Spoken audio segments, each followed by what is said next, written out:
Όλο το κλίμα έχει αλλάξει στο Ηράκλειο από τη στιγμή που η Χρυσή Αυγή έχει φτιάξει γραφεία. Είτε το θέλουμε είτε δεν το θέλουμε. Τα ΜΑΤ που αναφέρει ο κύριος Μπάμπαλος, τα είδαμε στο Ηράκλειο, κύριε Μπάμπαλε, και τις δύο φορές που διαδηλώσαμε. Μπροστά από τα γραφεία τους ήταν τα ΜΑΤ, εμποδίζοντας και το Δήμαρχο και εμάς να προχωρήσουμε στη διαδήλωση.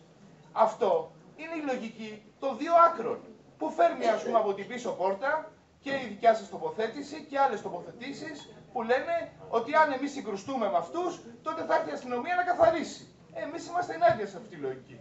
Όπως επίσης είμαστε ενάντια στη λογική ότι αν χαϊδεύεις τους χρυσαυγίτες, άμα παίζεις ουσιαστικά ένα επικοινωνιακό παιχνίδι στυλ Μπαλτάκου, μπορείς ας πούμε να τους κερδίσεις και να είναι μια σοβαρή Χρυσή Αυγή στυλ ας πούμε Παπαδημητρίου που μπορεί να κυβερνήσει. Εμείς απέναντι σε αυτές τις λογικές είμαστε ολοκληρωτικά κάθετοι. Και λέμε ένα πολύ απλό πράγμα. Να δοθούν περίπτερα χωρίς να δοθεί περίπτερο κανένα στη Χρυσή Αυγή ή στην Ελληνική Αυγή ή όπως Αυγή θέλει να λέγεται. Θα μας αποτρέψει αυτή η απόφαση, αν την πάρουμε, θα την ανατρέψει η περιφέρεια. Ας έρθει η περιφέρεια να την ανατρέψει.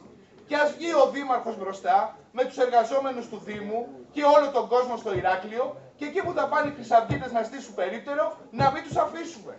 Αυτό σημαίνει ότι δεν αφήνουμε τους χρυσαυγίτες να έχουν στην περιοχή μας περίπτερο, να μπορούν να σουλατσάρουν ας πούμε στην πλατεία και να βρίζουν όπως κάνανε εδώ πέρα χτες. Και δεν ήσασταν εδώ να τους δείτε τι κάναν στους διαδρόμους οι χρυσαυγίτες και το τι λέγανε σε αυτούς που ήμασταν εδώ πέρα. Ρωτήστε τον εκπρόσωπό σας.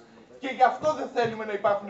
Δεν θέλουμε να δημιουργηθούν στην πλατεία και σε κάθε γειτονιά του Ηρακλείου άντρα που θα βγαίνουν να μαχαιρώνουν και να προκαλούν.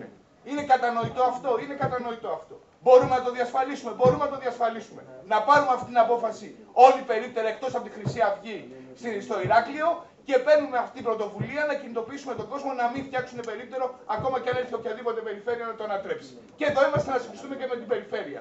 Σιγά τώρα, προεκλογική περίοδος είναι. Όλοι γουστάρουν να συγκρουστούν με την περιφέρεια όταν θέλουν να δείξουν. Ας το κάνουμε και πράξη. Εμείς δεν ήμασταν τώρα να ανακαλύψουμε τη Χρυσή Αυγή και τα γραφεία τους. Το έχουμε κάνει όλο το προηγούμενο διάστημα. Καλούμε και κάποιους να το κάνουν ακόμα και τώρα. Προς όφελός μας είναι.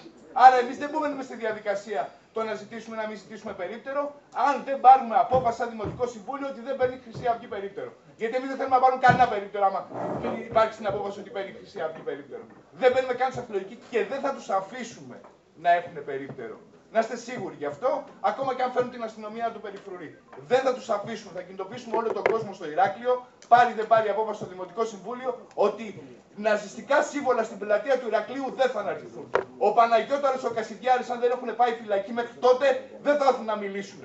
Γιατί περί αυτού πρόκειται, κύριε Μπάμπαλε και όλοι οι υπόλοιποι αγαπητοί συνάδελφοι και σύντροφοι και συναγωνιστές. Μιλάμε για μια οργάνωση που τα μισή ηγεσία τους είναι στην Μπουζού και η άλλη μισή ετοιμάζεται να μπει. Και αυτό το πράγμα δεν μπορούμε να κλείνουμε τα μάτια και να λέμε ότι είναι ένα νόμιμο πολιτικό κόμμα που μπορεί, όπως έλεγε ο Γεωργόπουλος εδώ πέρα, να τους χαϊδεύουμε και τα αυτιά, ας πούμε, για να μην μαχαιρώνουν και κανένα. Τέλος. Αυτή είναι η απόφασή μας, αυτή και καθαρή.